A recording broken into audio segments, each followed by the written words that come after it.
Assalamualaikum dear students, my name is Usman Habib. Today our topic of discussion is buffer solution. What is buffer solution? What will be the composition of buffer solution? What will be the buffer action? What will be the buffer capacity?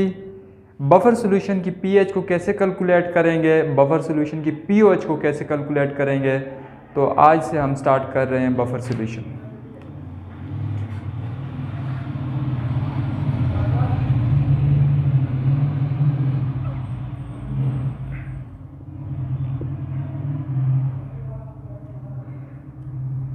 Buffer solution के other names क्या हैं? Buffer solution को एम्फोलाइट्स भी कहा जाता है। Buffer solution को एम्फोलाइट्स भी कहा जाता है। बफर सोल्यूशन को एम्फोलाइट्स क्यों कहते हैं? बफर सोल्यूशन को एम्फोलाइट इस वजह से कहते हैं क्योंकि ये एसिड और बेस दोनों के इफेक्ट को कैंसिल कर सकता है, इसलिए बफर सोल्यूशन को एम्फोलाइट्स भी बोला जा सकता है। बफर सोल्यूशन को रेगुलेटर्स बोला जा सकता है, regulators of pH. Buffer solution को पीएच का रेगुलेटर भी कहा जाता है क्योंकि जो बफर सोल्यूशन होता है, बफर सोल्यूशन पीएच को भी कंट्रोल करते हैं, इसलिए इनको रेगुलेटर ऑफ पीएच भी कहा जाता है। बफर सोल्यूशन को कैसे डिफाइन करेंगे? बफर सोल्यूशन ऐसा सोल्यूशन होता है जिसमें जब स्मॉल अमाउंट में एसिड या स्मॉल अमाउंट में बेस ऐड करते हैं तो वो जो पीएच में चेंज आनी होती है उसको रेजिस्ट करता है। यानी बफर सोल्यूशन पीएच में चेंज को रेजिस्ट करता है जब उसमें स्मॉल अमाउंट में एसिड या स्मॉल अमाउंट में बेस को ऐड किया जाता है। बफर सोल्यूशन को कैसे डिफाइन करेंगे? तो define buffer solution,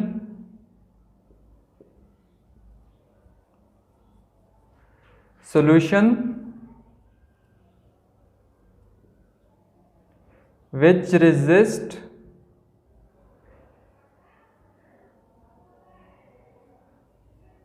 change in pH when small amount of acid or base is added to it is called। अब देखो ये क्वेश्चन भी बन सकता है, is called standard solution, standard solution, option B neutral solution,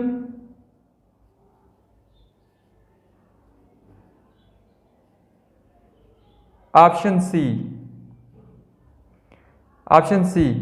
buffer solution, buffer solution, option D normal solution, normal solution.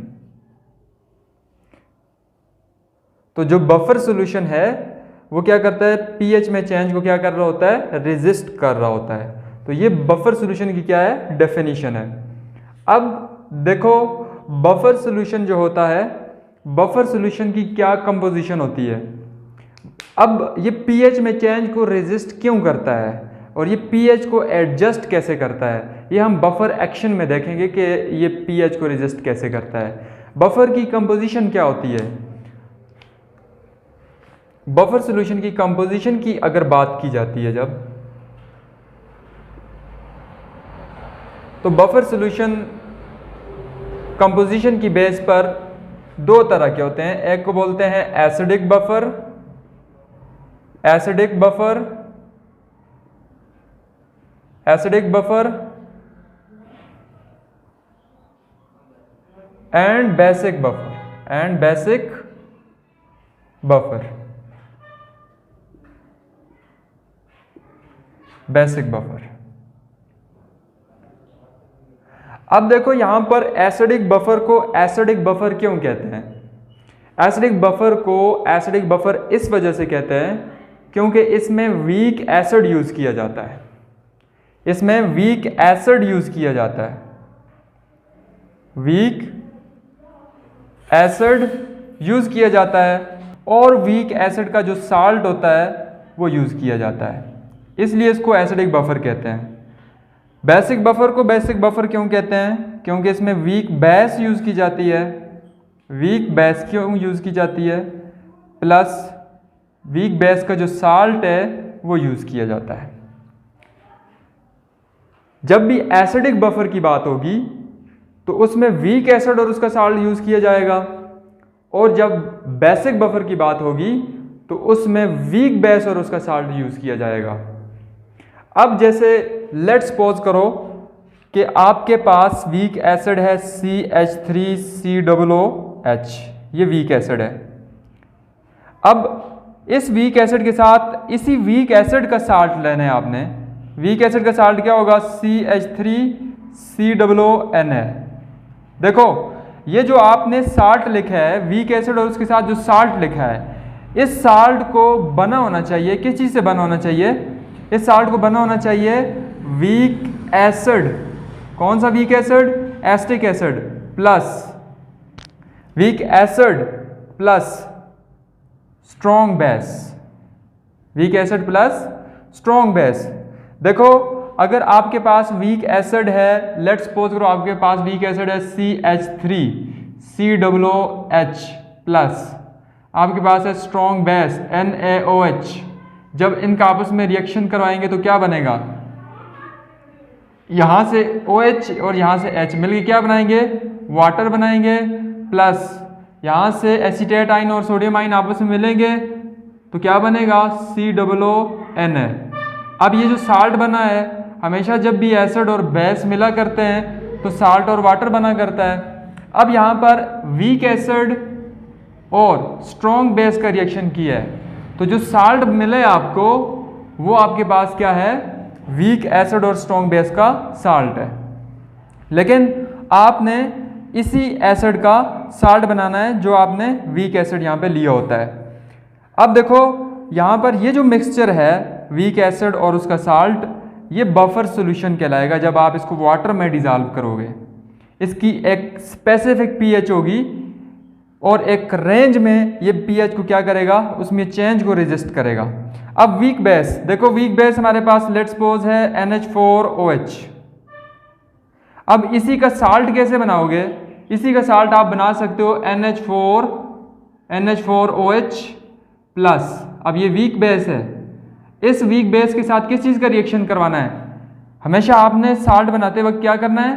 आपने weak base लेनी है और उस वीक बेस के साथ क्या करना है? स्ट्रॉन्ग एसिड लेना है। तो आप यहाँ पर स्ट्रॉन्ग एसिड क्या ले रहे हो? HCl। तो आपके पास क्या बनेगा? H और OH से मिलकर बनेगा वाटर, और NH4Cl। ये जो साल्ट बनेगा आपके पास, ये वाटर बनेगा और ये स्ट्रॉन्ग एसिड है।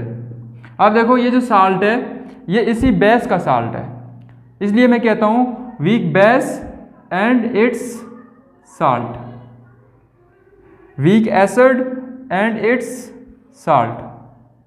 ये बात आपने याद रखनी है कि जब भी बफर सॉल्यूशन बनाएंगे, अगर एसिडिक बफर बना रहे हैं तो वीक एसिड और उसका साल्ट, और साल्ट कैसे बनेगा? वीक एसिड और स्ट्रॉन्ग बेस से बनेगा। और अगर बेसिक बफर बना रहे हैं तो वीक बेस और उसका साल्ट, वो साल्ट कैसे बनेगा? वीक बेस स्ट्रॉन्ग एसिड से मिलकर बनेगा। तो हमेशा एसिडिक बफर और बेसिक बफर की कंपोजिशन ये होती है। यहाँ पर एक बात मैं आपको क्लियर करवा दूं कि एसिडिक बफर को एसिडिक बफर इस वजह से नहीं कहते कि इसकी जो पीएच होती है वो 7 से कम होती है, बल्कि एसिडिक बफर को एसिडिक बफर इस वजह से कहते हैं क्योंकि इसमें वीक एसिड यूज किया जाता है। इसी तरह बेसिक बफर को बेसिक बफर इस वजह से नहीं कहते कि पीएच 7 से ग्रेटर होती है। बेसिक बफर को बेसिक बफर इस वजह से कहते हैं क्योंकि इसमें वीक बेस यूज की जाती है। पीएच 7 भी हो सकती है, पीएच 7 से कम भी हो सकती है, पीएच 7 से ग्रेटर भी हो सकती है, बेसिक बफर भी हो सकता है, एसिडिक बफर। तो जस्ट एसिडिक का लफ्ज वीक एसिड के लिए है, बेसिक का वर्ड जो है वो वीक बेस के लिए। जो पॉइंट अभी मैंने आपको क्लियर करवाया, इस पॉइंट को ज़हन में रखते हुए आप एक क्वेश्चन सॉल्व करो। What can be the pH, what can be the pH of acidic buffer at 25 degree centigrade temperature? Option है 4.5, option B 6.5, option C 7.4, option D क्या होगा? None of this. देखो, एसिडिक बफर इस वजह से नहीं कह रहे कि उसकी pH कम है, बफर इस वजह से कह रहे हैं कि वो आपके पास क्या है, एसिडिक बफर में वीक एसिड यूज किया जाता है, तो यहां पर pH इसकी कोई नहीं होगी। What can be the pH of acidic buffer at 25 degree centigrade temperature?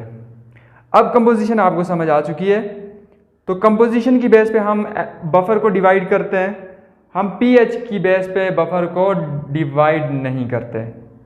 अब आपका क्वेश्चन ऐसे भी हो सकता है कि which of following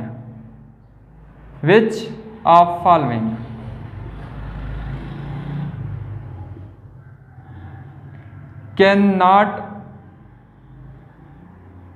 be the buffer solution? कौन सा बफर सॉल्यूशन नहीं हो सकता? कौन सा बफर सॉल्यूशन नहीं हो सकता? ऑप्शन है CH3 COOH plus CH3 COONA। Option B क्या है? NH4OH plus NH4Cl। Option C NaCN sodium cyanide plus H2SO4। कौन सा बफर सॉल्यूशन नहीं हो सकता? तो आप लोग सोच रहे होंगे कि अभी मैंने एसिडिक बफर बताया तो वीक एसिड और उसका साल्ट होना चाहिए, अगर बेसिक बफर है तो वीक बेस और उसका साल्ट होना चाहिए। यहां पर चलो वीक एसिड और उसका साल्ट है, ये भी बफर सॉल्यूशन हो सकता है। वीक बेस और उसका साल्ट है, चलो ये भी बफर सॉल्यूशन हो सकता है। NaCN प्लस H2SO4, आप कहेंगे यहाँ पे तो स्ट्रॉन्ग एसिड यूज किया है, ये तो बफर सॉल्यूशन नहीं हो सकता, लेकिन ये भी बफर सॉल्यूशन हो सकता है। कैसे बफर सॉल्यूशन हो सकता है? बफर सॉल्यूशन इस तरह हो सकता है, देखो अगर आपके पास है NaCN H2SO4, ओके, अगर आपके पास H2SO4 अगर आपके पास H2SO4 जो है वो कितना है, आपके पास लेट्स सपोज करो आपके पास NaCN जो है वो 0.4 मोलर है, ओके, H2SO4 आपके पास है 0.2 मोलर। अब जब इन दोनों का आपस में रिएक्शन होगा तो रिएक्शन में क्या होगा, इसका 0.2 इसके 0.2 के साथ क्या करेगा, रिएक्शन कर लेगा, तो NaCN का बाकी कितना बचेगा, 0.2 बच जाएगा। अब देखो बनेगा क्या, Na2SO4 प्लस Na2SO4, इसका सोडियम इसके सल्फेट के साथ, इसका हाइड्रोजन इसके साइनाइड के साथ, देखो HCN बन गया। अब यहाँ पर वीक एसिड की फॉर्मेशन हो गई है, देखो ये वाला वीक एसिड बन गया। क्या सॉल्यूशन के अंदर NaCN की बाकी कुछ अमाउंट बच रही है? यस। तो क्या ये बफर सॉल्यूशन के तौर पे एक्ट कर सकता है? यस। क्यों?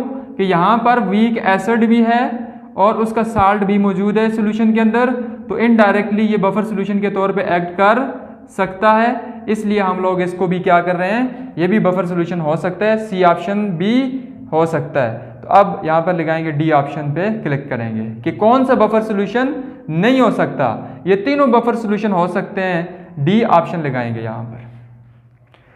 तो अब बफर की कंपोजिशन का पता चल गया। इसके अलावा बफर सॉल्यूशन जो होता है उसकी टाइप्स के बारे में बता दिया आपको, और बफर सॉल्यूशन के कितने नाम हो सकते हैं ये बता दिया। नेक्स्ट वीडियो क्लिप में आपको बफर एक्शन के बारे में बताऊंगा और उसके रिलेटेड MCQs के बारे में बताऊंगा।